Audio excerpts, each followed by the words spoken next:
Bonsoir à toutes et à tous. Merci une nouvelle fois d'être toujours si nombreuses et nombreux à nous suivre derrière vos écrans en direct ou en replay pour ce nouveau rendez-vous des conférences des lundis de Wiesel de l'année 2025-2026. Votre fidélité à notre programmation est un encouragement précieux à poursuivre. Et pour information, cette année, ce seront 27 rendez-vous qui seront proposés avec des spécialistes de premier plan sur des thèmes variés touchant aux études juives et hébraïques et qui donnent l'occasion de découvrir des recherches, mais aussi de discuter et d'échanger directement avec nos conférenciers. Ce soir, nous sommes particulièrement ravis et heureux d'accueillir Jean-Claude Kupermank pour l'entendre nous parler de Choja Jaïkovski, historien et voleur d'archives juives françaises. C'est un thème que l'on attendait depuis longtemps à l'Institut Elie Wiesel. Spécialiste des archives juives, bibliothécaire, conservateur et archiviste, Jean-Claude Kupermank est bien connu de nombre de chercheurs pour les avoir aidés dans leurs recherches à la bibliothèque de l'Alliance israélite universelle, dont il est un jeune retraité. Et je dois vous avouer que je fais partie de ces chercheurs qui ont été aidés dans leurs recherches grâce à Jean-Claude. Alors ce soir, il va nous proposer une plongée dans une figure complexe et controversée, Choja Jaïkovski, qui est un émigré polonais qui est arrivé aux États-Unis, qui a consacré sa vie à collecter des archives juives françaises, mais ses méthodes et son rôle restent profondément discutés. Entre passion érudite et pratique parfois discutable, celui qu'on a surnommé le voleur d'archives soulève des questions sur la préservation, la patrimonialisation et l'accès aux archives juives en France.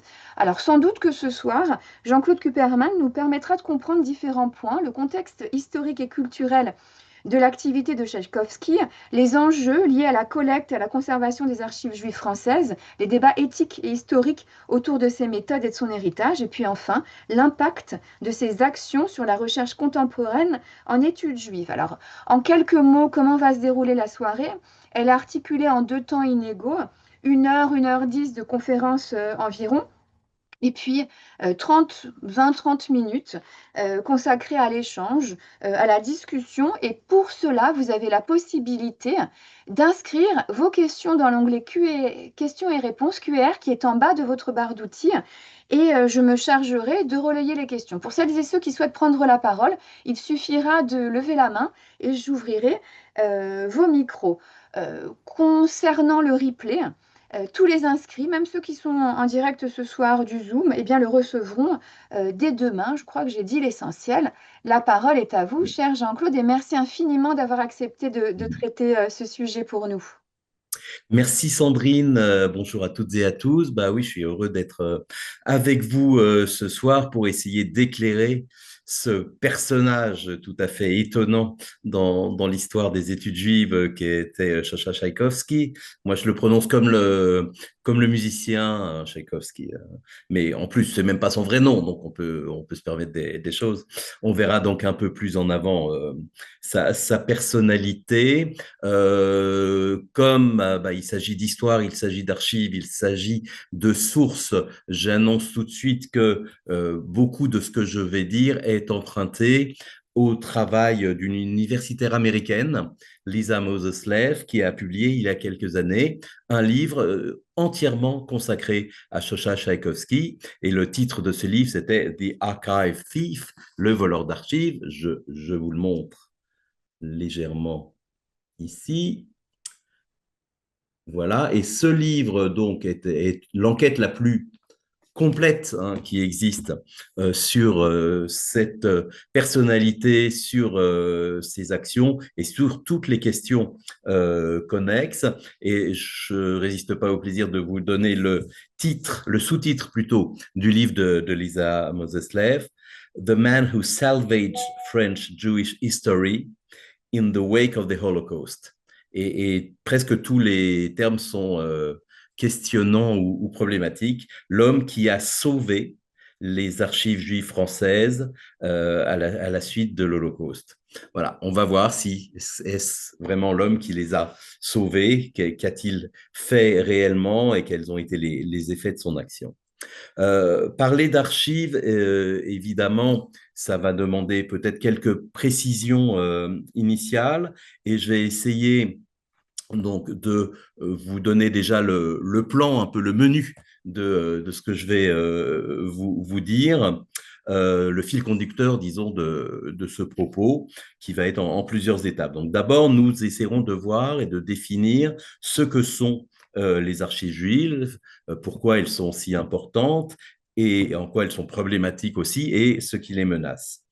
Puis nous entrerons dans la vie de Shosha Tchaïkovski, son parcours. On verra qu'il est passé par plusieurs endroits et que son séjour à Paris a eu une importance particulière. Ses mentors, les gens auprès de qui il s'est formé et qui ont été des soutiens extraordinaires et qui ont formé sa pensée et son action. Ses combats, cet homme est un combattant, est un héros de guerre, il faut le savoir, et l'histoire de ce que certains appellent ces prélèvements. On va dire, on va utiliser ce mot, mais de temps en temps, on en utilisera d'autres, peut-être plus proches de la réalité. Puis nous parlerons donc de la suite de son histoire, son lien avec le Grand Institut YIVO, ça permettra de donner quelques informations sur l'Institut YIVO et tout son rôle dans l'après-guerre. Puis nous entrerons effectivement dans la réalité de son action délictueuse, son action criminelle même presque, de voleur d'archives. Nous verrons ce qu'il a volé, où, de quelle manière, et surtout, ce qui fait vraiment partie de la polémique, comment et pourquoi des grandes institutions américaines ont pris possession du résultat de ces vols en les achetant, le plus souvent en connaissance de cause. Enfin, on terminera par une réflexion peut-être plus générale, donc sur les questions, et on va soulever des questions morales, mais aussi des questions pratiques, des questions politiques, et peut-être élargir un peu tout ça à la grande question plus large finalement de la spoliation des biens culturels, y compris les archives et la bibliothèque, et des questions de restitution qui sont très présentes dans le débat en France et à l'étranger. Donc, on va essayer de comprendre pourquoi cet homme a été aussi problématique, mais quelle est sa place au sein d'une problématique finalement plus universelle. Donc, on va commencer par une définition, hein, puisqu'on va parler pendant toute cette soirée d'archives juives. Il faut savoir de quoi on parle quand on parle d'archives juives. Alors, je vais me référer à une définition qui a été donnée par Georges Weil, qui est à la fois l'ancien conservateur de la Bibliothèque et des Archives de l'Alliance, un grand archiviste, chartiste, qui a eu une carrière dans les archives nationales jusqu'à devenir inspecteur général des Archives de France, et qui a consacré sa vie en parallèle à sa carrière professionnelle au monde des archives juives. Donc, il donne cette définition. Les archives juives sont les documents provenant des activités d'une institution, d'une association ou d'un organisme au service des diverses composantes religieuses ou laïques de la communauté juive, quel qu'en soit le tracé, la langue, l'écriture ou la figuration, c'est la question du support des archives, à condition qu'elles ne soient pas considérées comme des archives publiques. Les archives de personnalités ou de familles juives qui se sont illustrées au service de la communauté ou de la nation peuvent également être considérées comme des archives juives. C'est une définition à laquelle il est arrivé après beaucoup d'années de travail sur le sujet. On peut l'accepter comme point de départ. La définition est en elle-même problématique parce qu'il faut déjà savoir ce que sont des archives publiques et ce que sont des archives privées. Et dans le cas des archives concernant les Juifs, la question se pose, en France particulièrement, à cause ou du fait de la loi de séparation des églises et de l'État de 1905.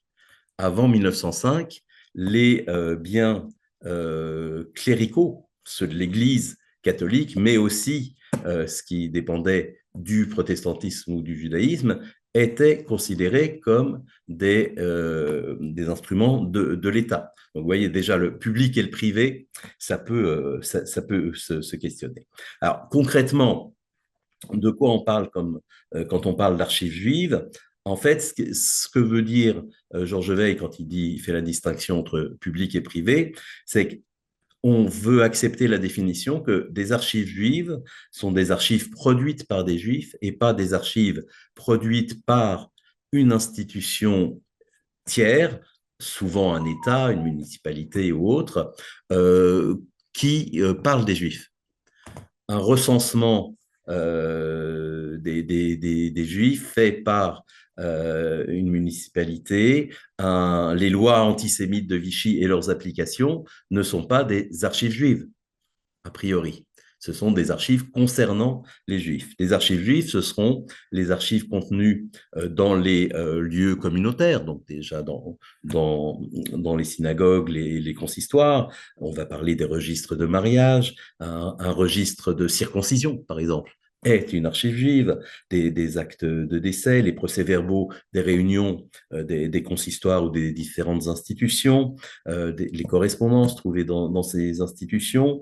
On peut dire que les journaux juifs, la presse juive, les revues dont on a parlé récemment, Hommage, peuvent être intégrés, en tout cas, dans le monde des archives juives, mais aussi les registres et les livres de comptes tenus par les communautés, les kéhilotes, les manuscrits des rabbins, etc. Donc tout ce qui est produit par des communautés, conservé donc dans souvent des synagogues, des bibliothèques, des consistoires, sont des archives juives. Mais il faut aussi y ajouter, c'est là où la question du laïc et du religieux entre en compte, tout ce qui fait partie de l'activité des juifs résidant en France. Et l'activité n'est pas que religieuse, on le sait bien. Donc les archives des institutions, des associations, par exemple, les associations d'originaires, ce qu'on appelle les Landmannschaften en yiddish, regroupant les activités mutualistes et économiques et culturelles des immigrés juifs en France, sont des archives juives.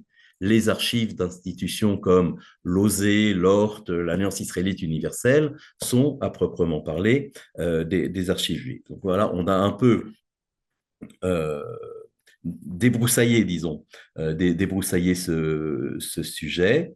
Et on va voir donc que ces archives sont conservées dans leur lieu de production souvent, mais pas toujours, et qu'il y a eu un grand transfert d'archives concernant les juifs, donc pas seulement d'archives juives, mais y compris d'archives venant de l'État ou d'institutions nationales ou municipales ou départementales, ont été victimes de déplacements irréguliers, forcés, criminels, encore une fois, pour un certain nombre de raisons, et en particulier par notre sujet du jour, Shosha Tchaïkovski. Alors, ce qui menace les archives juives en général, on pourrait dire que c'est déjà, malheureusement, c'est déjà la négligence humaine. Hein. Comme dans beaucoup de cas, il y a évidemment ce qui est lié à l'histoire juive, les migrations, les persécutions, la dispersion, ça c'est une chose. Mais il y a aussi l'absence de soins portés aux archives. Et c'est très récent que les archives juives provenant des consistoires ou des institutions sont accessibles au public, rangées, cataloguées, protégées. Par exemple, on sait que dans les années 30, le consistoire de Paris possédait beaucoup de registres datant du XVIIIe siècle. Aujourd'hui, beaucoup ont disparu, faute d'inventaire.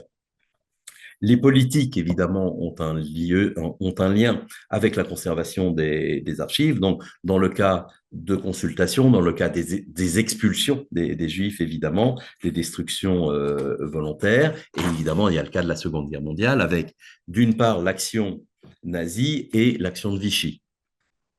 Les nazis ont saisi les archives des consistoires et les archives de beaucoup d'institutions juives. Il y a également toute une série de catastrophes, hein, naturelles ou pas, des incendies, des inondations. Je rappelle, par exemple, pour Salonique, si on a tant de mal à reconstituer souvent l'histoire de la ville de Salonique et en particulier des Juifs, c'est à cause de plusieurs grands incendies, dont celui de 1917 qui a détruit toute une partie de l'habitat juif de Salonique. Et enfin, donc, les différents pillages, et le plus connu est celui exercé par les nazis, en particulier par le groupe dédié à ce pillage par Alfred Rosenberg, l'idéologue du régime nazi, qui, à la tête donc, de son Einsatzstab Reichsleiter Rosenberg, donc son groupe spécial, a fait systématiquement prendre les documents qui se trouvaient dans les institutions juives de tous les pays occupés par l'Allemagne et beaucoup de lieux, la Bibliothèque de l'Alliance en particulier, en ont été victimes. Excusez-moi. Donc, pour donner deux mots sur cette spoliation emblématique, disons, des archives de l'Alliance. Donc, je rappelle qu'en juin 1940, dans Paris, donc très récemment occupé, les locaux de l'Alliance ont été investis.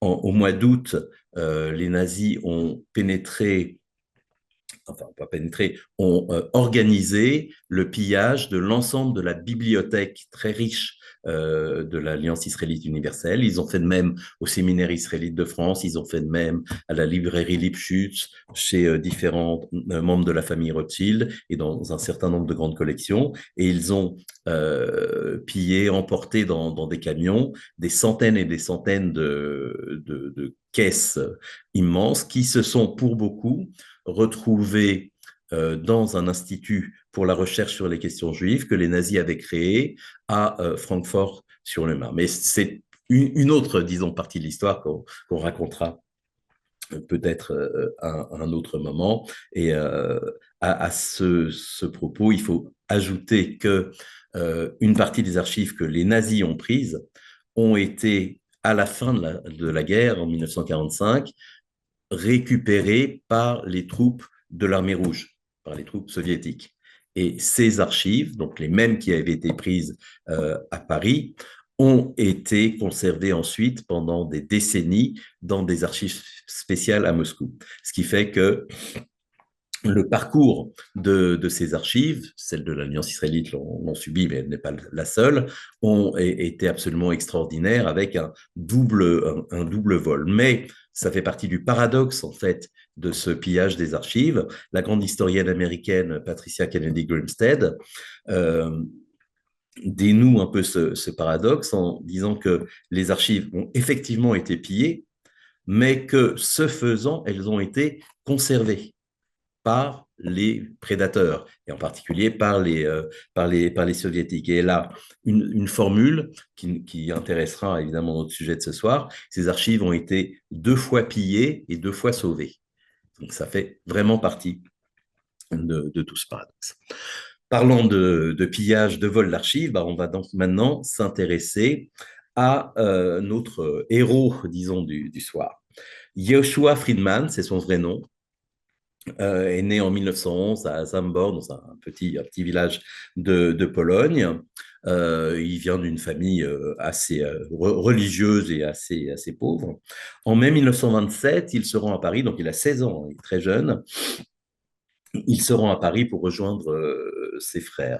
Paris, il faut voir, le Paris des années 20 est un milieu vraiment, un bouillonnement intellectuel et culturel pour le monde juif. S'y croisent les juifs, la bourgeoisie juive intégrée venant majoritairement d'Alsace, qui est déjà là depuis les années 1860-70, se croisent les différentes vagues d'immigration majoritairement en provenance d'Europe de l'Est. Il y a eu une première vague en 1880 et puis une vague encore plus importante dans les années de l'immédiate après Première Guerre mondiale, c'est-à-dire entre 1918 et 1925 principalement. Et là, il y a une une vivacité, disons, de la vie juive, de la discussion juive, qui est absolument fantastique.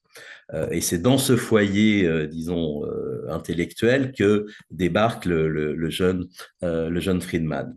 Il travaille comme ouvrier, il travaille comme journaliste ensuite pour un journal yiddish, la Neue Presse. Et la Neue Presse, c'est le quotidien yiddish communiste à Paris. Parce que Friedman arrive à Paris engagé dans ces idées militantes communistes. Dans la Neue Presse, il signe des articles engagés défendant les droits des travailleurs juifs. Je crois que c'est un des traits importants de la trajectoire de Tchaïkovski. Il est autodidacte, il n'a jamais fait d'études. Il écrit dans des journaux, mais cette écriture journalistique ne le satisfait pas entièrement. Il voudrait contribuer au développement de la science historique. Pour lui, publier des livres et des articles savants, et ce sera un très grand contributeur, il a plus de 200 publications dans sa bibliographie. Pour lui, c'est un important signe de reconnaissance. Et c'est une motivation, je pense, importante pour ses actions futures. À Paris, en 1935, il commence à changer un peu sa vision du monde et petit à petit, il quitte l'orbite communiste pour aller vers un autre mode de pensée. Il rencontre un couple, Elias et Riva Tcherikover, un nom très, très important dans notre histoire, mais plus important encore dans l'histoire juive, qui eux aussi viennent de Pologne et qui sont les représentants de YIVO, donc l'Institut historique juif fondé à Vilna en Lituanie, qui a plusieurs, on y reviendra, qui a plusieurs lieux de fonctionnement. Et Tcherikover et sa femme réunissent de la documentation, c'est déjà ça qui va beaucoup impressionner Tchaïkovski, réunissent de la documentation qu'ils conservent dans leur petit appartement parisien, qui est un lieu là aussi d'échange et de visite continuelle de militants, et que Tchaïkovski fréquente assidûment. Et il y a déjà une grande intuition, disons, du YIVO, qui est qu'il faut sauver les archives des Juifs partout où ils existent. Parce que Yivo a été lui-même obligé de quitter la Lituanie, puis l'Allemagne, ils se sont réfugiés à New York, ils sont en France, mais ils auront quitté la France aussi. Donc, ils ont ce sentiment à la fois de la fragilité, disons, de la destinée juive, mais également de l'importance des archives et de l'importance de l'écriture de l'histoire scientifique des Juifs. Parce que Yivo développe cette pensée qui n'est pas, évidemment, on est loin du communisme totalement athée, on va dire, ou à religieux. On est plus proche du bundisme, mais on est différent du bundisme, socialisme juif. Le Yivo est, disons, en faveur de ce qu'on pourrait appeler un judaïsme diasporique ou un nationalisme diasporique, disant qu'il y a un peuple juif qui est une entité complète, et quel que soit le pays qui héberge les Juifs sont un espèce d'ensemble dont il faut étudier l'histoire et dont il faut commémorer, se souvenir de l'histoire. Donc, Tchaïkovski rentre en contact avec ce couple qui deviennent pratiquement des figures paternelles et maternelles. Il a une relation très, très proche avec eux et c'est eux qui l'encouragent à venir participer aux travaux du YIVO et à écrire sur l'histoire des Juifs en France et principalement l'histoire des Juifs immigrés. Et leur collaboration avec quelques autres donnera là encore beaucoup d'articles et deux volumes qui finiront par paraître en 1942, qui s'appellent Jeden in Frankreich, écrit en yiddish, Les Juifs en France, et deux volumes qui sont parmi les premiers recueils d'articles de qualité et savants sur l'organisation des Juifs et principalement des Juifs immigrés en France. Tchaïkovski lui-même contribuera à 5 articles dans cet ensemble. Et je me souviens, pour l'anecdote, dans la salle de lecture de la bibliothèque de l'Alliance, on avait des volumes en yiddish, c'est Jeden Frankreich, et dedans, il y avait des articles. Et le meilleur article sur les revues juives, sur l'ensemble de la presse juive publié jusqu'à 1939, était un article signé de Tchaïkovski qui avait étudié tout ça de manière formidable et très précise. Donc, Tchaïkovski est dans ce milieu-là, il progresse, on va dire, d'ouvrier, journaliste, puis maintenant historien, chercheur, et il fait partie de ce que Yevo appelle ses Sammler, ses collecteurs.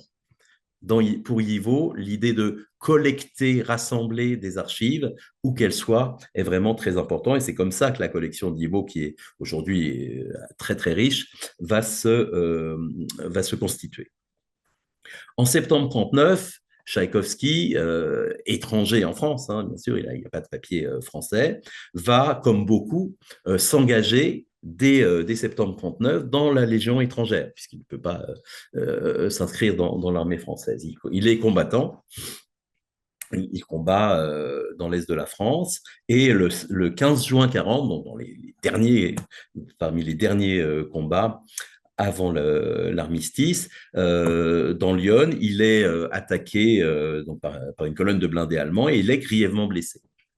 Il est grièvement blessé et ce qui va le sauver, en fait, c'est qu'il va être hospitalisé à Bordeaux et ensuite transféré. Il a des problèmes de respiration, il a des problèmes vraiment graves qui vont le suivre toute sa vie, et il est transféré à Carpentras pour une convalescence. Ça, c'est une vraie chance pour lui, parce que ses camarades de guerre qui ont été faits prisonniers simplement, un certain nombre d'entre eux seront ensuite feront partie des déportés.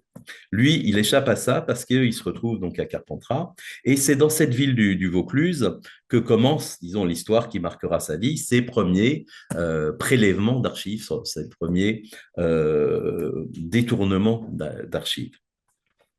À Carpentras, donc Carpentras, vous le savez, c'est une des communautés sacrées de ce qu'on appelle les Juifs du Pape, de ce qu'on appelle le comte Avenay-Saint, hein, ces Juifs qui ont été protégés par le pape d'Avignon pendant des siècles.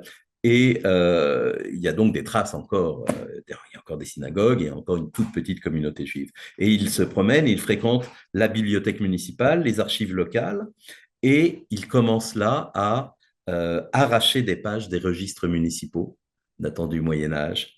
Il récupère aussi des archives et des bulletins communautaires dans les synagogues. Il essaye de se procurer des papiers par tous les moyens. Pourquoi ?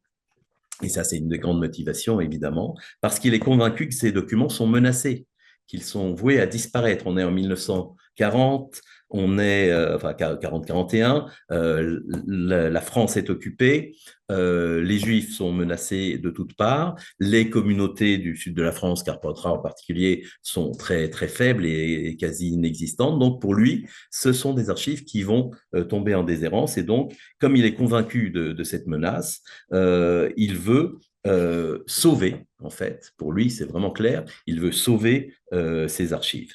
C'est déjà évidemment une ligne rouge qui semble franchie. Après sa guérison, donc Tchaïkovski, il est médaillé, reçoit la croix de guerre, hein, parce qu'il était un très, très bon soldat. Il est démobilisé et puis donc il reste un peu en zone libre. Il en profite d'ailleurs pour récupérer les archives que les Tcherikover, que je mentionnais tout à l'heure, avaient accumulées dans leur appartement parisien, et il arrive à faire envoyer ces documents vers New York, où les Tcherikover ont pu, eux, se réfugier et rejoindre les bureaux du YIVO, et il arrive à faire transporter ces documents, et au passage, une partie des documents du sud de la France, mais à Carpentras, il va cacher beaucoup des documents qu'il a récupérés en espérant les retrouver plus tard. Finalement, en 1941, après beaucoup de difficultés, il va partir aux États-Unis, il obtient un visa, et aux États-Unis. Là encore, il reste quelque temps à travailler pour Yivo. Et puis, il s'engage à nouveau dans l'armée américaine quand l'Amérique rentre en guerre. Il fait partie des parachutistes. On l'utilise à des fins de renseignement puisqu'il parle beaucoup de langues et c'est évidemment très utile. Il participe au débarquement de Normandie et il va jusqu'à Berlin en tant que parachutiste. Donc, il a un parcours de héros de guerre, mais pendant tout ce temps-là, son obsession pour les archives ne l'a pas quitté. Revenons un peu au YIVO. Qu'est-ce que c'est que le YIVO? Donc, l'Institut pour la recherche juive, donc a été fondé en 1925 à Vilna, Vilnius, en Lituanie, par Max Weinreich, justement Elias Tcherikover et quelques autres intellectuels. YIVO avait donc pour mission de documenter la vie juive en Europe orientale, d'étudier la langue yiddish et de préserver la culture populaire. Donc, depuis Vilna, Yivo avait des antennes à Varsovie, Berlin, à Paris, mais la guerre bouleverse tout et en 1939, Vilna passe sous le contrôle soviétique, puis nazi. Les collections sont dispersées, certaines sont saisies par le fameux ERR dont on a parlé tout à l'heure, d'autres cachées par des bibliothécaires juifs. Et dès 1940, Yivo transfère son centre opérationnel à New York, où il devient le principal dépositaire mondial de documents judaïca en yiddish. La bibliothèque de Yivo aujourd'hui, qui est incluse au Centre d'histoire juive à Manhattan, contient plus de 385 volumes, des archives, plus de 23 millions de documents, des photographies, et des enregistrements, des films. C'est vraiment un centre majeur. C'est donc dans ce cadre que Tchaïkovski se trouve donc employé aux États-Unis comme archiviste. Il devient un pilier du YIVO américain, mais pour alimenter ses recherches et celles du YIVO, il ne se contente pas de collecter, le rôle de Zammler dont on parlait tout à l'heure, légalement. Il prélève des documents en Europe et les expédie à New York, brouillant la frontière entre sauvetage et spoliation. Il faut bien comprendre que dans la logique de l'époque, pour les militants de Yivo, par exemple, l'action de Tchaïkovski, quand il envoie des documents depuis la France, quand il sauve les documents de Tcherikover, etc., c'est perçu avec enthousiasme.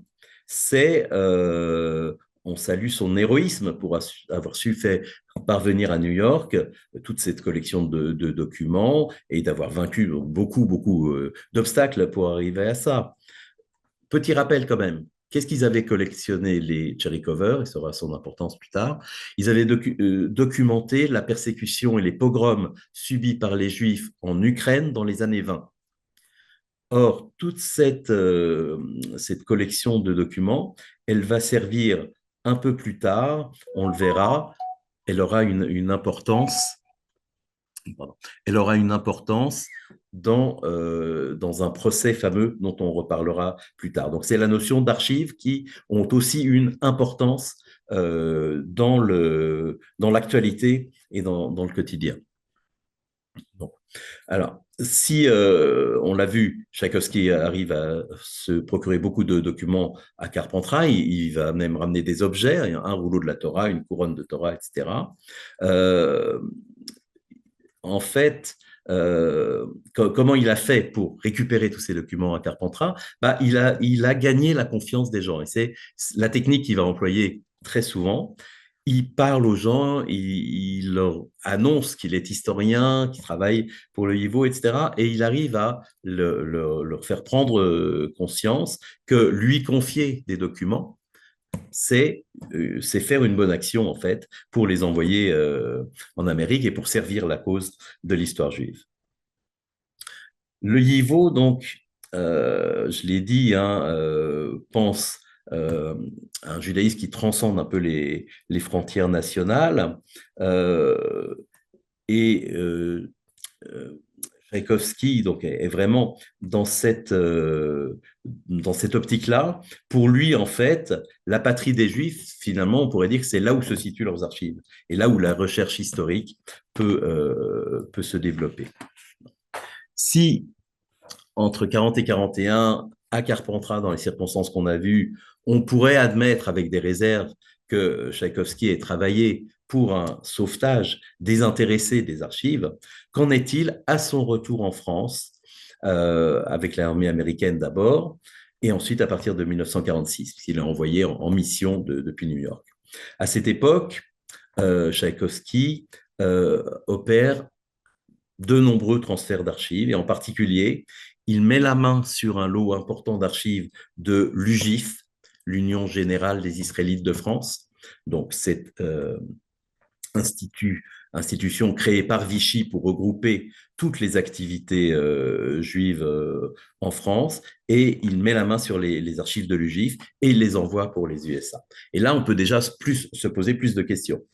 Il est en opposition, voire en compétition directe avec des gens qu'il connaît très bien, qu'il fréquente, avec qui il est ami. Je pense à Isaac Schneerson et Léon Poliakov, les promoteurs du Centre de documentation juive contemporaine, qui, eux, avaient commencé en 1943, dans la clandestinité, à documenter les atrocités nazies. Il se retrouve un peu en concurrence, on va dire, sur les archives de l'UGIF. Le CDJC a déjà pris en charge de nombreuses archives de l'occupant allemand, et ces archives seront utilisées, on voit de l'utilité des archives encore, dans les procès de Nuremberg, dans les procès contre les dignitaires nazis, et ils serviront d'actes d'accusation contre les nazis. Et donc là, on voit deux conceptions, en fait, de l'usage des archives qui s'opposent. Pour le CDJC, les archives doivent servir de preuve de l'antisémitisme et contribuer à condamner les perpétrateurs des crimes. C'est une démarche très analogue à celle dont je vous ai parlé de Tcherikover en 1928, qui, en réunissant les documents sur les pogroms en Ukraine, vont permettre à l'avocat Henri Torres d'obtenir la relaxe de Shalom Schwarzbard. Shalom Schwarzbard, c'était un juif ukrainien réfugié à Paris et qui, furieux évidemment du sort de ses coreligionnaires en Ukraine, avait profité du passage à Paris de Shimon Petliura. Shimon Petliura, le généralissime de l'armée ukrainienne, un héros pour tous les Ukrainiens, mais qui était aussi l'instigateur de violents pogroms en Ukraine. Et Shalom Schwarzbard s'était fait justice lui-même, en quelque sorte, ou avait fait justice pour son peuple en assassinant Schwarzbard dans les rues de Paris. Et Torres arrive à ne pas faire condamner Schwarzbard en s'appuyant en grande partie sur les archives qui montrent les horreurs commises par les Ukrainiens pendant les programmes. Donc là, les pogroms. Donc là, on a une valeur effective, agissante des archives. Pour Tchaïkovski, c'est un peu autre chose. Les archives doivent servir à écrire l'histoire des Juifs pour en faire une sorte d'aventure globale extranationale. Et puis, on arrive au cœur, on va dire, de l'activité de Tchaïkovski. Donc, entre 1945 et 1961, Tchaïkovski parcourt la France, parfois la Belgique, la Suisse, et il va prélever, voler, piller. Là, on n'est plus à quelques centaines ou quelques livres près, on est à des dizaines de milliers de documents. Vraiment, c'est un travail massif qu'il entreprend. Quelles sont ses cibles? Les archives des consistoires, les archives ou les lieux, en tout cas, de la vie juive, mais aussi les bibliothèques des communautés, mais aussi les synagogues, mais aussi les archives municipales, voire les archives nationales, les archives dans les départements, tous les lieux où il peut se rendre et trouver des documents concernant les Juifs. Donc, là encore, pas seulement des archives juives produites par les Juifs, mais aussi des archives produites par les États concernant la question juive. Comment il fait pour réaliser tous ces vols? C'est une entreprise solitaire, ça c'est extraordinaire. Il fait tout ça vraiment tout seul. Et il agit en plein jour. C'est pas comme les cambrioleurs du Louvre qu'on a vu il y a pas longtemps, mais finalement, c'est pas si loin, parce qu'il profite, en fait, comme je l'ai un peu annoncé, il profite de la confiance qu'il génère. Et les archivistes, les secrétaires de mairie, les responsables communautaires se laissent plus ou moins séduire par cet homme, et il lui laisse consulter des documents, souvent des documents qui n'ont jamais été préparés pour la consultation, n'ont pas fait l'objet d'inventaire, donc sont inconnus en quelque sorte, et il lui laisse accès à tout ça, et il n'a plus qu'à se servir. Il se sert, souvent il emporte des documents entiers, très souvent il mutile des documents. Donc, comme on l'a vu qu'il l'avait déjà fait, il va prendre dans un registre, il va découper un certain nombre de pages dans un manuscrit, etc. Et ensuite, il sort ça tout simplement, il cache ça dans sa mallette, il met ça dans ses valises, il met ça, glisse ça sous ses vêtements dans ses valises et il organise un transport qui va ramener des cargaisons d'archives en bateau vers les États-Unis. Des archives qui va étiqueter comme livre personnel, souvent. Et tout ça passe très bien. Il n'y a aucun obstacle à son travail. Alors, qu'est-ce qu'on va retrouver dans les archives volées, donc des registres de mariage, des registres de décès venant du consistoire, des correspondances administratives entre les rabbins et les autorités, de la presse aussi, des bulletins communautaires, des brochures, des pamphlets, ce qu'on appelle des éphémères, des invitations, des programmes, des affiches, toutes sortes de documents liés à l'histoire des Juifs de France, donc archives juives et archives non juives, mais concernant les Juifs, concernant l'époque moderne pour beaucoup, et aussi l'époque contemporaine. Puis il y a un coup d'arrêt quand même à tout ça. Ça se passe à Strasbourg en 1961, précisément le 13 avril. Ce jour-là, Tchaïkovski est surpris en train d'arracher une page d'un registre municipal du XIVe siècle. Voilà, il est pris. Et pour la première fois, on est en 61, il a entamé son trafic au minimum en 1945.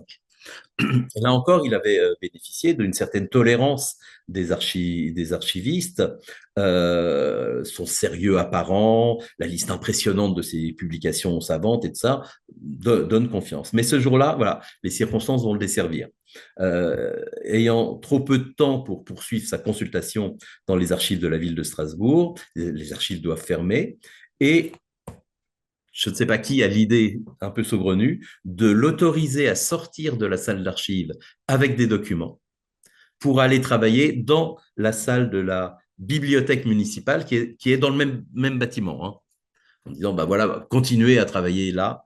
Et alors, je n'ai pas à faire de concurrence entre les bibliothécaires et les archivistes, je suis les deux, mais dans la salle de consultation de la bibliothèque, là, il y a une bibliothécaire qui va être peut-être un peu plus attentive, qui connaît pas le personnage et qui va le surprendre en train donc de mutiler un document et d'arracher des pages.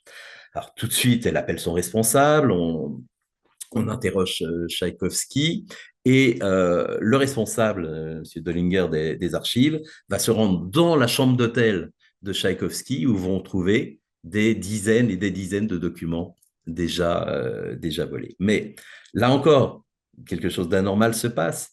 Pourquoi ils ne le dénoncent pas à la police immédiatement? Pourquoi ils ne le font pas arrêter sur place? Je ne sais pas, mais ils le laissent dormir dans sa chambre d'hôtel et le lendemain matin, l'oiseau s'est envolé.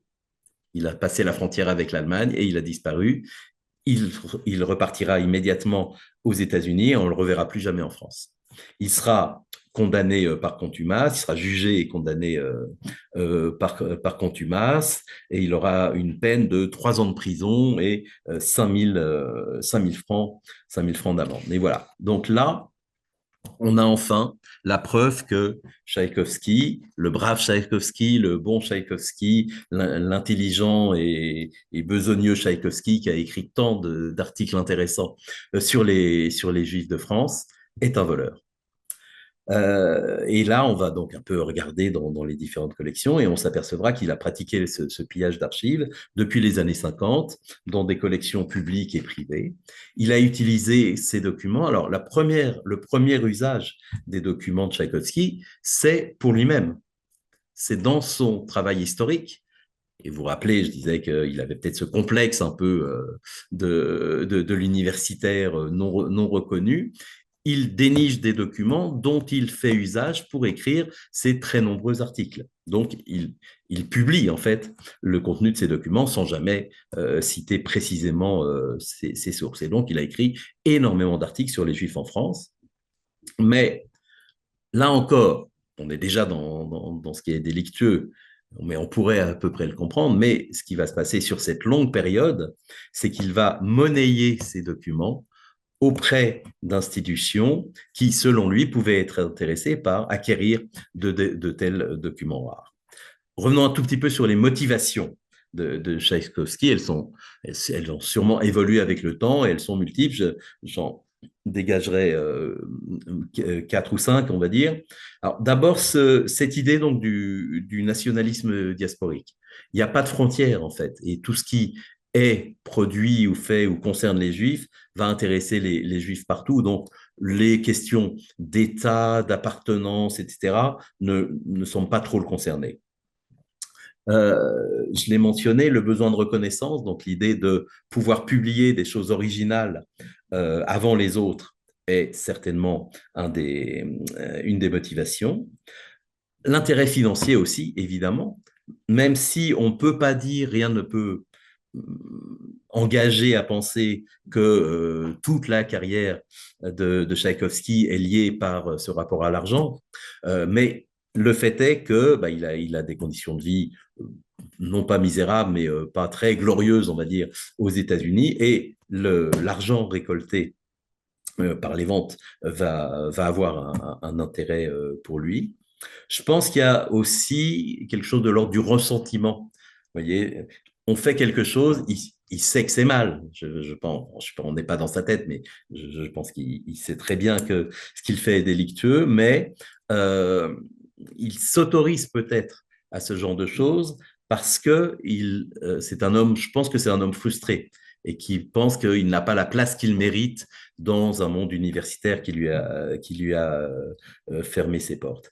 Et puis, il y a encore une chose qu'on note de la pratique de Tchaïkovski qui n'hésite pas à mutiler des documents. S'il était collectionneur, simplement, on sait qu'un collectionneur, il a le plus grand respect pour la forme du document. Il veut que le livre soit dans le meilleur état possible et tout. Tchaïkovski, c'est pas ça. Il est tout à fait capable de voler une partie d'une collection sans respecter évidemment l'intégralité. Il est tout à fait capable de détruire un document. Il est tout à fait capable de déchirer des pages, de couper à l'intérieur d'un document la partie qui l'intéresse. Donc, pour lui, il y a quelque chose de matériel dans, dans un document. Ça ne le gêne pas de l'extraire de son environnement d'origine. En fait, le fait que le document existe suffit à Tchaïkovski pour prouver sa valeur d'artefact historique. C'est le contenu finalement du document qui l'intéresse plus. Alors, à qui Tchaïkovski va-t-il faire profiter, avec tous les guillemets qu'on veut, de ces pillages? Il les revend aux plus grandes institutions juives nord-américaines. C'est là aussi un des aspects un peu saisissants de ce dossier.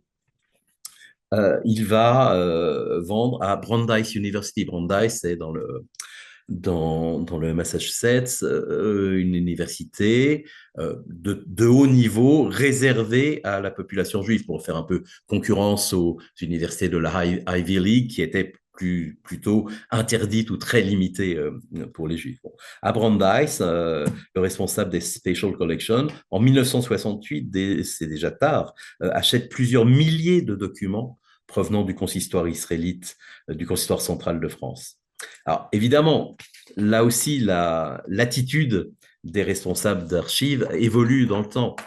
Si pendant très très longtemps il a été impossible de mentionner cette histoire de Tchaïkovski, aujourd'hui, si vous allez sur le site de Brandeis et que vous recherchez la liste, disons, de présentation du fonds concernant le consistoire central israélite de France, c'est dit très clairement. Là, je l'ai mis en anglais, mais bon. Peut-être l'aspect le plus fascinant de cette collection est sa provenance et sa relation avec un débat permanent dans le monde académique qui concerne la ligne de séparation entre la conservation et l'appropriation.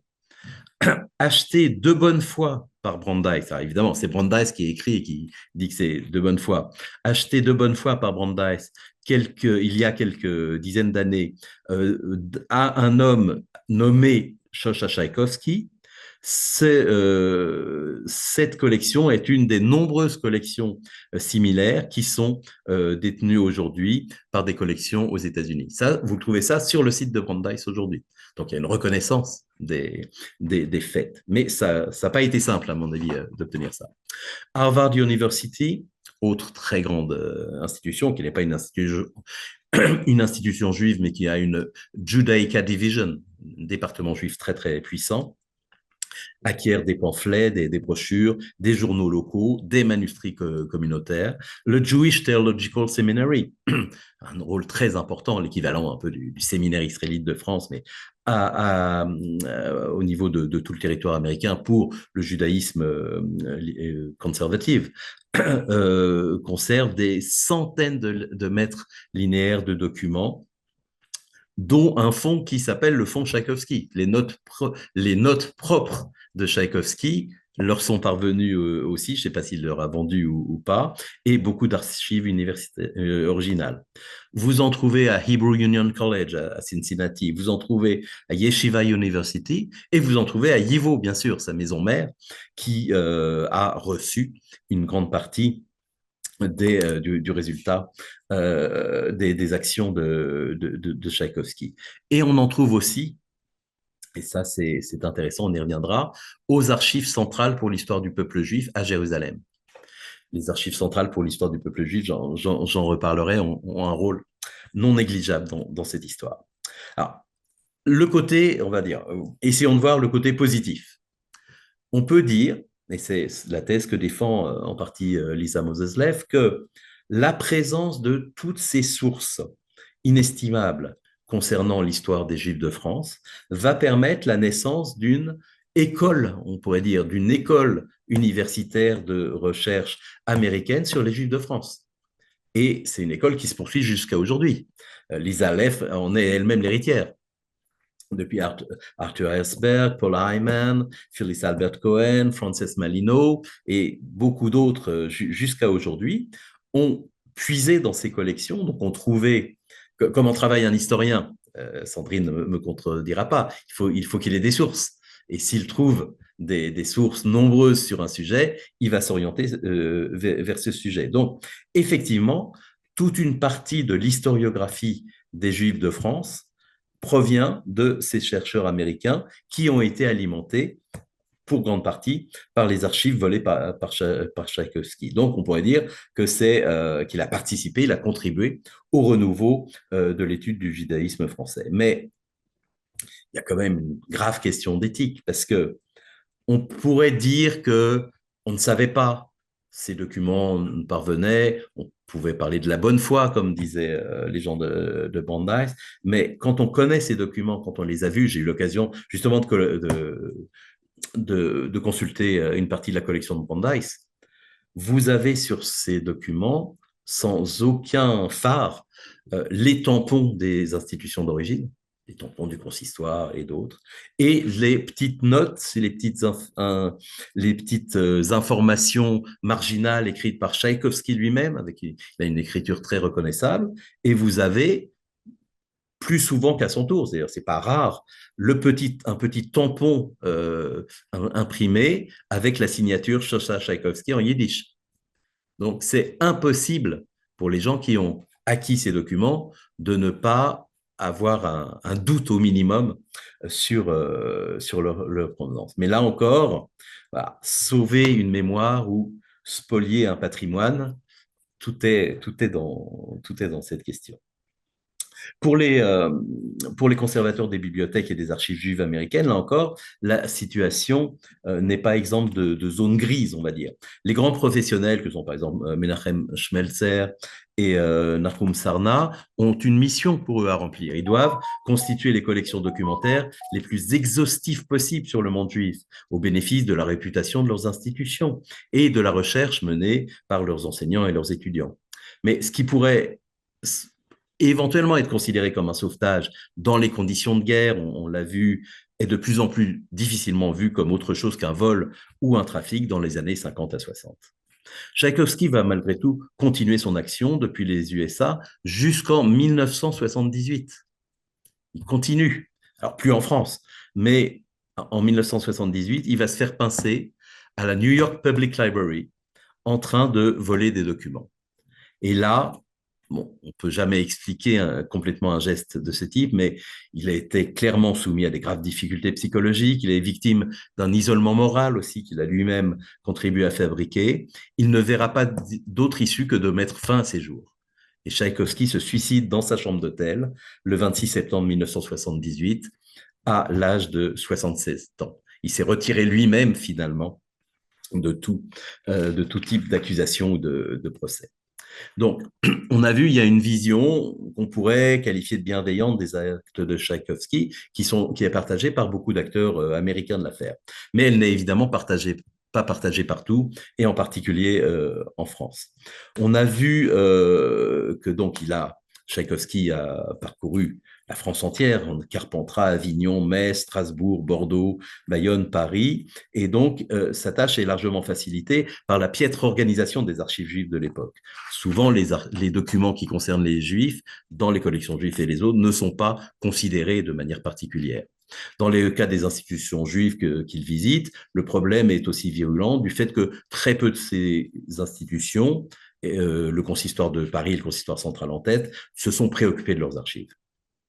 Les fonds d'archives françaises qui seront donc retrouvés au JTS, dont l'archiviste français Roger Cohn a fait un inventaire, proviennent très majoritairement de ventes effectuées par Tchaïkovski à partir de documents volés au consistoire. La difficulté est que les archives n'étaient pas classées, pas inventoriées, donc il est impossible de savoir ce qui manque. L'affaire de Strasbourg en 1961, si elle n'est pas le déclencheur du mouvement, accélérera la prise de conscience de la nécessité de faire un travail spécifique sur les archives juives communautaires. Ce sera l'objectif de la Commission française des archives juives. La CFAJ, imaginée dès 1962 par un groupe d'historiens et d'archivistes réunis autour de Bernard Blumenkranz. Leur objectif est de repérer les archives juives en France, de les réunir, de les protéger, les inventorier pour permettre à la recherche de se développer. Georges Weil, que j'ai déjà mentionné, donc l'archiviste français, cofondateur de la CFAJ, il joue un rôle majeur. Il est archiviste issu de la prestigieuse École des Chartes, et il mène donc, parallèlement à sa brillante carrière professionnelle, un parcours remarquable auprès des institutions juives. C'est à lui qu'on doit le classement des archives historiques de l'Alliance. Avec Gérard Naon, autre historien célèbre, il contribuera à organiser les archives des consistoires.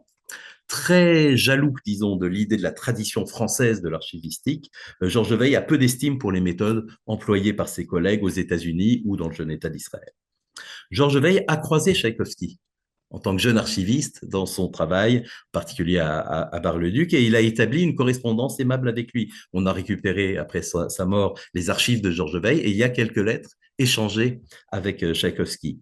Il ne se méfie pas outre mesure quand Tchaïkovski vient visiter la bibliothèque de l'Alliance israélite dans les années 50, mais on constatera la disparition de documents importants, des manuscrits et un dossier sur l'affaire de Damas de 1840 qui ne sera jamais retrouvé. Weil, lui, il incarne la voie légale. Il s'oppose à toute forme de pillage, à toute forme d'action hors la loi, même sous couvert de sauvetage. Il disait qu'une archive n'est pas un objet, c'est un lien vivant avec une communauté. Il a beaucoup critiqué le livre de Lisa Moseslev en le jugeant trop positif pour la personnalité de Tchaïkovski.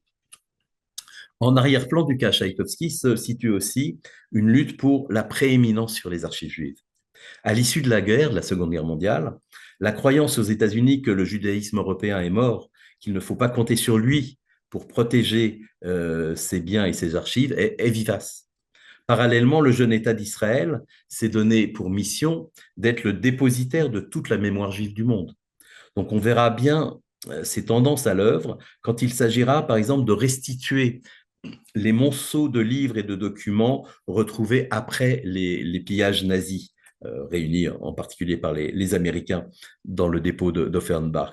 Une organisation en particulier qui s'appelle la Jewish Cultural Reconstruction, dans laquelle sont actifs l'historien Salo Baron, la philosophe Hannah Arendt, Léo Beck, Gershom Scholem, vous voyez, c'est pas n'importe qui s'occupe de cette institution, était chargé d'organiser la distribution des documents dont le propriétaire n'avait pas été retrouvé.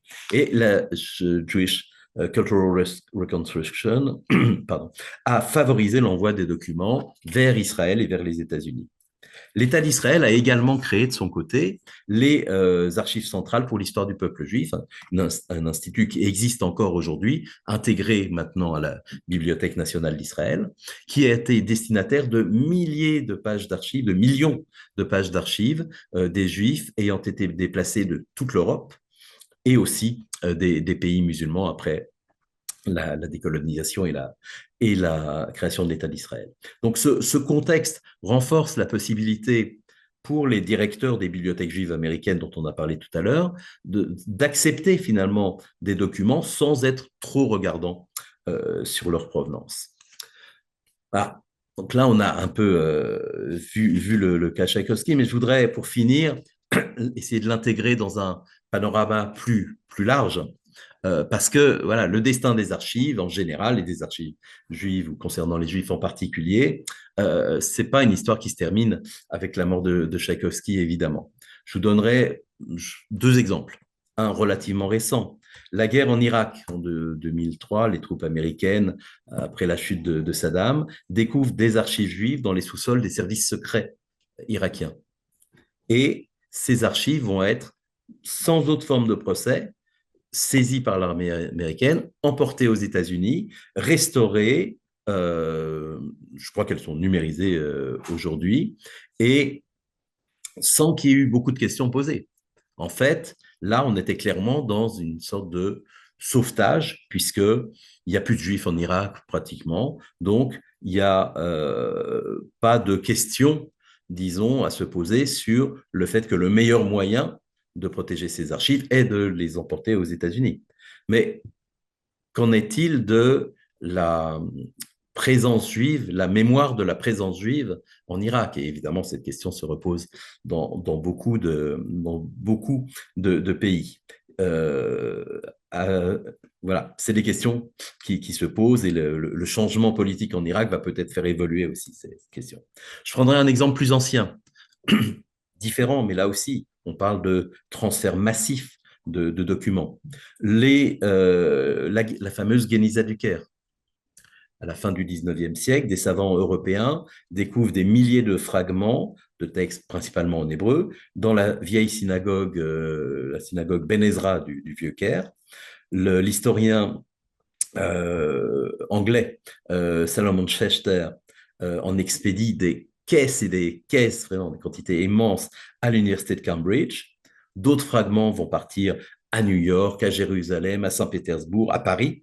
Une collection de la Guéniza du Caire se trouve à l'Alliance israélite universelle aujourd'hui, sans tenir compte, bien sûr, de la souveraineté égyptienne, mais ça n'a peut-être pas beaucoup de sens à la fin du 19e siècle, où il n'y a pas d'État égyptien, mais ni de la communauté juive locale. Et des juifs en Égypte, il y en avait à cette époque-là. Donc voilà, tout le monde se sert parce que c'est aussi un peu un fait colonial, quelque part. Ce sont des papiers dont personne sur place ne saurait évidemment s'occuper, selon les savants de l'époque. Donc ça a un impact extraordinaire sur la science juive. Ces fragments ont permis de reconstituer une histoire irremplaçable du judaïsme méditerranéen. Il y a une grande œuvre de Shlomo Goldstein sur le sujet. Il y a des centaines de publications qui utilisent encore aujourd'hui les résultats des trouvailles à partir des fragments de la Guéniza du Caire. Et dans ce cas-là, on a plutôt un épilogue positif, si j'ose dire, puisque au début des années 2000, on a vu naître le projet Friedberg, d'un riche industriel canadien, qui a eu l'idée simple mais géniale de faire numériser intégralement tous les fragments de la Guéniza du Caire qui étaient éparpillés dans le monde, dans 17 lieux, je crois, du monde, et permettre à ce qu'on puisse les voir tous réunis sur une plateforme numérique où aujourd'hui, les chercheurs peuvent rechercher un fragment, l'afficher, l'agrandir, le déchiffrer mieux, et surtout mettre en regard plusieurs fragments qui physiquement sont dans des lieux distants de plusieurs centaines ou milliers de kilomètres et reconstituer les documents originaux. Voilà, ça fait partie des choses qu'on peut faire malgré ou avec ou en partant du déplacement d'archives. On a reconstitué là une mémoire universelle. Pour conclure, euh, donc, on sait, on a vu que les archives juives ont été, ou les archives concernant les juifs, ont été menacées, pillées, dispersées. Elles ont aussi été sauvées, restaurées, partagées. Tchaïkovski incarne cette tension entre la volonté de sauver et la transgression de la loi. Ça rappelle ce que je citais tout à l'heure de Patricia Kennedy Grimstead, c'est ces archives 2 fois pillées ou 10 fois pillées ou 100 fois pillées et 2 fois sauvées. Il y a toujours une dialectique dans cette question-là. Mais ça dépasse aussi largement, je pense, le cas de Tchaïkovski et du monde des études juives. Ça s'inscrit dans une problématique beaucoup plus large des spoliations et restitutions du patrimoine culturel. Et là, c'est des discussions qui sont encore ouvertes, encore très actives aujourd'hui. Si on part, c'est pas le point de départ, il y en a eu avant sûrement, mais un des grands moments, c'était les campagnes napoléoniennes début du 19e siècle, vous avez des millions d'artefacts qui sont volés carrément dans tous les lieux de conquête, et ce sera vrai, bien sûr, pendant toute la période coloniale, où des œuvres d'art, des manuscrits, des objets vont être saisis là par l'armée napoléonienne, mais ce sera évidemment répété partout et ailleurs. Le Louvre devient un musée impérial, symbole de la puissance française, mais aussi, on peut le lire aussi comme un musée de la dépossession des nations vaincues. Les collections ethnographiques du 19e et du 20e siècle, dont tous les musées européens s'enorgueillissent aujourd'hui, sont constituées massivement par le pillage des cultures colonisées. Les objets rituels, des masques, des sculptures, des manuscrits sont arrachés à leur contexte pour être exposés dans des vitrines occidentales. Ces collections, longtemps perçues comme universelles, sont aujourd'hui au cœur des débats. Les discussions actuelles sur les restitutions se poursuivent. En France, la question est vraiment brûlante. Il y a eu un rapport il y a peu de temps, en 2018, le rapport Sarr-Savoie, dans lequel le gouvernement s'est engagé à restituer certains objets africains principalement spoliés pendant la colonisation. Des lois spécifiques ont été votées aussi dans les pays de départ, le Bénin et le Sénégal par exemple, mais le débat reste ouvert. Faut-il restituer tout le patrimoine acquis par la force? Comment concilier la conservation, la recherche et la justice historique? Ces questions, ce sont mes derniers mots, donc montrent que ces exemples, disons, montrent que la question posée par Tchaïkovski, sauver ou spolier, est au cœur d'un débat mondial sur la mémoire, sur la souveraineté et sur l'universalité culturelle. Alors donc, je ne pourrais pas conclure évidemment, il est impossible de trancher, mais donc ça nous pose à tous la question, à qui appartient la mémoire? À ceux qui l'ont produite, à ceux qui peuvent la préserver ou à l'humanité entière? Je vous remercie. Merci à vous, Jean-Claude Kuppermann. C'était très riche et très intéressant. Je pense que vous avez ouvert un certain nombre de tiroirs et que sur certains points, on a envie d'en savoir plus. Donc, n'hésitez pas à commencer à inscrire vos questions et commentaires. J'en vois quelques-uns. Et comme d'habitude, eh bien, je vais lancer la discussion par mes propres questions. Déjà au niveau personnel, est-ce qu'on en sait davantage sur qui était Tchaïkovski? Pourquoi il a changé de nom? Pourquoi est-ce qu'il est passé de Yossi Friedman Yoshka Friedman, il se faisait appeler Yoshka? Yoshka souvent. Yoshka. Donc pourquoi? Est-ce qu'il avait une vie de famille? Et est-ce que bah, ces éléments-là démontreraient une sorte de fragilité dans sa psychologie? Oui. Alors, cet homme a été marié, en tout cas à la fin de sa vie, il était marié, il avait un enfant aux États-Unis. Le pseudonyme, c'est quelque chose de très, très courant dans ce monde de la culture yiddish, de la culture immigrée en général. Et c'est vraiment pas exceptionnel, ce n'est à mon sens la preuve de rien. Mais je pense que c'est effectivement un homme fragile. J'ai donné quelques éléments, disons, de sa personnalité. Je pense une certaine rancœur, une avidité de reconnaissance. Je pense que c'est vraiment un des traits importants de sa personnalité. Euh, une rigueur, si j'ose dire, je dirais pas une rigueur idéologique, mais une rigueur dans la pensée où l'action est importante. Et ça, je pense que ça lui vient en partie de sa formation communiste. Il a été communiste, militant, etc. Et donc, ça dénote souvent une personnalité où on ne fait pas d'omelette sans casser deux. Hein, c'est un des grands principes. Je pense il est assez fidèle à ça. Après, je pense il y a une sincérité. Il me semble qu'il y a une sincérité chez cet homme, au moins pendant une partie de sa vie. Oui, ces archives ne servent à personne. Personne n'est capable de s'en occuper. Donc, il vaut mieux que moi, historien, je mette la main dessus pour en tirer des articles et du savoir pourrait être partagé.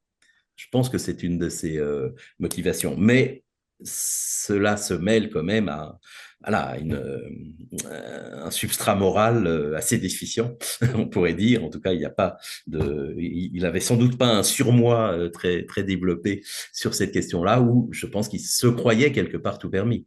Est-ce que c'est le fait d'être immigré d'abord, d'être peut-être que son aventure militaire joue pour quelque chose aussi, bien qu'il ait commencé à s'intéresser à ça avant d'être à l'armée. Mais quand il revient en France avec l'uniforme de parachutiste américain et tout, peut-être qu'ils se seront supérieurs aux gens qu'il croise. Enfin, tout ça, c'est des hypothèses, c'est difficile. Et Lisa Moses-Ley fait pas un portrait beaucoup plus précis finalement de Friedman. Mais, alors, il y a une chose sur le nom, juste, ça c'est pour une anecdote, ça me permet de la placer. Il y a des articles de presse à Strasbourg en 1961 où ça fait quand même un peu les nouvelles. Il y a eu ce vol, etc. Et il y a un article assez délirant, je ne sais plus, des dernières nouvelles d'Alsace, je sais plus, d'un de ces journaux, où le journaliste va pratiquement inventer, à partir de ce cas-là, une sorte de complot juif. C'est assez fascinant. Il va dire que ce vol a été fait par un individu, Monsieur Chauchat, et il avait deux complices, Monsieur Chai et Monsieur Kowski. Voilà. Donc déjà, son information n'était pas très fiable. Et il lit ça au cas de l'enlèvement d'Eichmann par les Israéliens. Et donc, il lit ça en faisant entendre entre les lignes qu'il s'agirait d'une action, on disait peut-être pas encore le Mossad à l'époque, mais des Israéliens pour alimenter l'accusation contre Eichmann pour son procès à Jérusalem. Donc, vous voyez à quel point tout ça peut alimenter les fantasmes. Oui. Alors, j'avais une question et je vois que Muriel Fénichel n'est pas loin, alors je la remanie à ma façon. Est-ce qu'il y a un inventaire, une sorte d'inventaire des archives volées, notamment aux États-Unis, en Israël? Est-ce qu'on continue de découvrir encore des archives qui ont été pillées? Alors, il n'y a pas, j'ai eu du mal hein, à trouver une liste établie, réelle aujourd'hui, de tout ce qui a été volé. Déjà, à l'intérieur de chaque établissement, par exemple, je parlais de l'inventaire créé par Roger Cohn au JTS, bon, ça, voilà, c'est établi. Mais il n'y a pas beaucoup d'inventaires aussi détaillés que celui-là. Et est-ce qu'on retrouve encore des documents? À mon avis, c'est possible, mais relativement peu vraisemblable, puisqu'il semblerait quand même que la plupart de ces collections aient été traitées. Donc, je pense que ça se saurait. Mais votre question appelle à une action à laquelle je pense depuis longtemps et qui serait peut-être le moment de lancer aujourd'hui, puisque les générations ont changé, le rapport, on va dire, entre Israël, les États-Unis et l'Europe a un peu changé en ce qui concerne la culture et la science juive. Les générations des acteurs de ces bibliothécaires qui étaient impliqués, donc ont disparu, ne sont plus actifs, je pense qu'il serait bienvenu maintenant, à partir de maintenant, de faire un travail, et vraiment j'aimerais bien qu'on puisse prendre ça en charge, peut-être depuis la Commission française des archives juives ou d'autres institutions, pour établir effectivement un inventaire complet des documents volés et entamer un processus de discussion en vue de restitution, numérisation, partage, ouverture d'un portail commun. Il y a des solutions diverses et variées à étudier, mais pour peut-être clore de la manière la plus positive possible cet épisode douloureux. Alors justement, est-ce que les institutions, juives françaises concernées, notamment, le consistoire central et de Paris, ont un jour cherché, à les récupérer? Est-ce que, il y a eu des discussions à ce sujet? Alors, il y en a sans doute eu. Je ne suis pas parfaitement au courant pour le consistoire, mais je peux vous parler de ce qui s'est passé avec l'Alliance. Parce que l'Alliance a été victime de vol de Tchaïkovski, bon, du méga pillage par le RR allemand, mais aussi d'autres des manuscrits parmi les plus précieux de l'Alliance ont été proposés à la vente en Amérique juste après la guerre par un certain monsieur LR, et on s'est aperçu que ces manuscrits qui étaient prêts à être achetés par encore une de ces bibliothèques juives américaines portaient un tampon de l'Alliance. Et il a fallu discuter, négocier, etc. Là, en tout cas, à l'époque immédiate après-guerre, l'attitude de l'Alliance a été un peu, on ne fait pas de vagues. On est, voilà, le judaïsme américain, c'est quand même le judaïsme qui nous a sauvés. Le judaïsme américain est aussi celui qui va participer très largement à la reconstruction du judaïsme français. Et puis, c'est gênant comme situation. Et donc, on n'a pas envie du tout, les gens de l'Alliance n'ont pas du tout envie d'exposer ce genre de problème au public. Et ils se réfère à des principes talmudiques en disant voilà, que les affaires de la communauté se règlent au sein de la communauté. Et donc, il y a des échanges. On a retrouvé, j'ai mis ça dans un des articles que j'ai écrit sur la reconstruction de la bibliothèque de l'Alliance après la guerre, où il y a des échanges entre l'Alliance à Paris, les amis de l'Alliance en Amérique et plusieurs institutions américaines autour de ces sujets. Finalement, il n'y aura pas une demande ferme de restitution. Il n'y aura pas, disons, d'insistance de l'Alliance. On obtiendra pour quelques manuscrits un microfilmage, mais l'original est toujours là-bas, on sait très bien lequel, et la question mériterait d'être posée. Mais je pense que de la part, en tout cas, je le sais de manière sûre pour l'Alliance, mais il est possible que pour les autres institutions juives françaises, le désir de ne pas porter au public ce genre de choses ait joué fortement. Alors justement, dans la presse, on sait qu'il y a eu d'autres, pilleurs, voleurs d'archives, donc pas uniquement, concernant, les institutions juives ou les archives juives. Est-ce que, cet épisode, enfin cette histoire quand même rocambolesque ne pose pas la question de, la manière dont les archives sont préservées, utilisées et puis accessibles, aux historiens et pas seulement? Est-ce qu'il n'y a pas une faille quelque part dans la manière dont les archives sont communiquées? Pour l'époque, très clairement. Mmh. Très clairement. Donc, on a parlé donc d'une part de laisser voir des archives qui n'ont pas encore été inventoriées. Ça, normalement, on ne le fait plus. Théoriquement, en tout cas, enfin, on essaye de ne pas faire ce genre de choses. La surveillance dans les salles de lecture, qui est traditionnelle, mais bon, s'est accrue. Vous savez comment s'appelle dans les salles de lecture traditionnelles l'espèce de poste, souvent de poste central ou de poste d'observation, c'est la salle de la présidence de la présidence de séance, n'est-ce pas? Et voilà. Mais conserver, en tout cas, protéger, ça demande aussi des moyens, et des moyens humains, en fait. Évidemment, aujourd'hui, il y a des caméras, il y a des éléments de ce type qui peuvent soulager un peu la surveillance, mais un voleur déterminé, On a vu l'exemple du Louvre. On peut malheureusement faire référence au cas très douloureux de Michel Garel à la Bibliothèque nationale de France.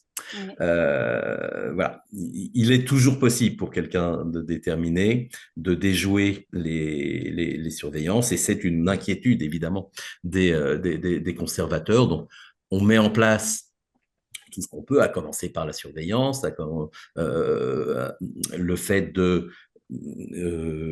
préciser, de suivre avec vraiment attention une consultation, c'est-à-dire qu'est-ce qui est donné aux chercheurs et qu'est-ce qui revient en magasin, etc. Tout ça, ce sont des techniques qu'on essaye de mettre en œuvre, mais là aussi, comme dans d'autres domaines, le risque zéro n'existe pas.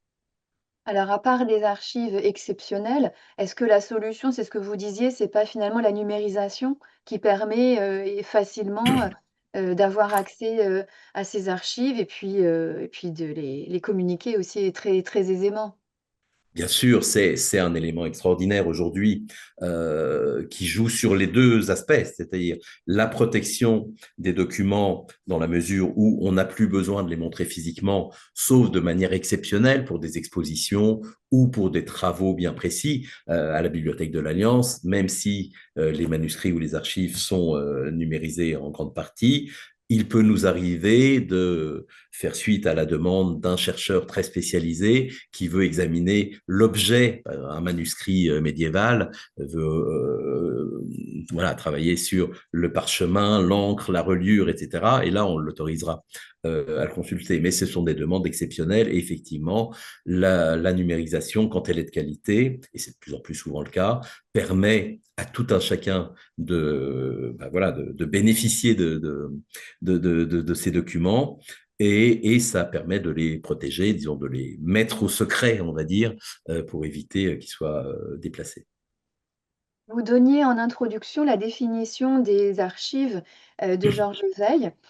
Mais j'avais une question par rapport aux archives sonores, aux archives orales, les témoignages. Bah, où on les place? Comment on les situe? Est-ce que pour un chercheur, eh bien, c'est une source fiable?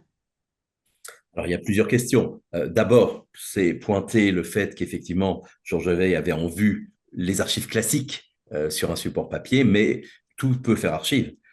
Des photographies, bien sûr, mais aujourd'hui des enregistrements sonores sur tous les supports et toute notre production électronique aujourd'hui devrait devenir des archives et c'est problématique. Mais excusez-moi, j'ai perdu le fil de la deuxième partie de votre question. Le témoignage, est-ce Oui, qu'un le témoignage... témoignage oral. Alors, bon, Ouais.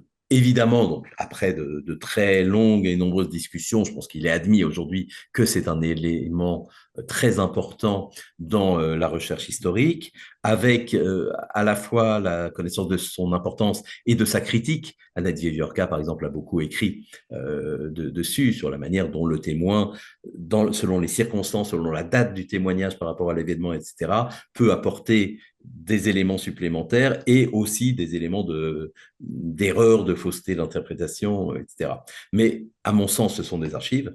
Se pose la question matérielle, évidemment, de leur conservation. Et les chercheurs des générations précédentes ont des kilos de petites de cassettes audio dont ils ne savent plus quoi faire et qui peuvent à peine utiliser. Donc là encore, transférer le plus souvent ces documents et les rendre accessibles, c'est la même solution. Regardez ce que font nos amis de l'Institut européen des musiques juives d'une part, de l'Acadème d'autre part, qui ont mis en ligne des centaines d'heures de radio, de communication, de colloques, etc.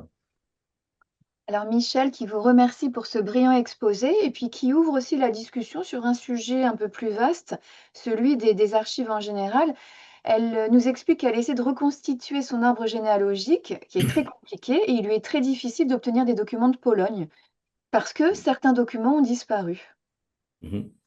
C'est une des difficultés particulières aux recherches sur les familles juives, évidemment, la variété des sources, l'éloignement. Donc en Pologne, bah, tout dépend où. Il y a quand même un effort très sérieux qui a été fait, en particulier à Varsovie, pour regrouper des documents et y donner accès. Pendant longtemps, à l'Institut historique juif de Varsovie, il y avait un délégué, c'était un Américain qui était là exprès pour répondre aux questions des généalogistes du monde entier.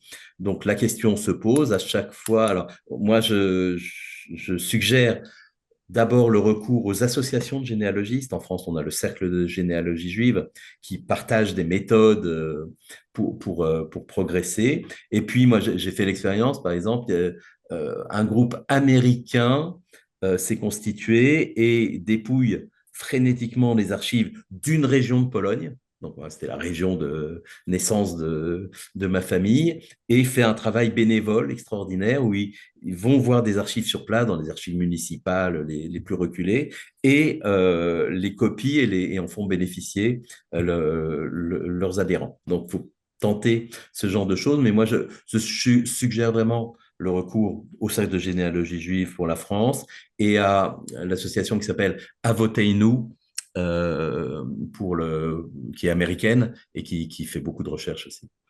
C'est quelle région, vos origines familiales? Ah, c'est un peu le centre de la Pologne, pas loin de Łódź. Je Hmm. vous épargnerai le nom de la ville. Alors, bah, il ne me reste plus qu'à vous remercier s'il n'y a pas d'autres questions dans le public. C'était vraiment très intéressant.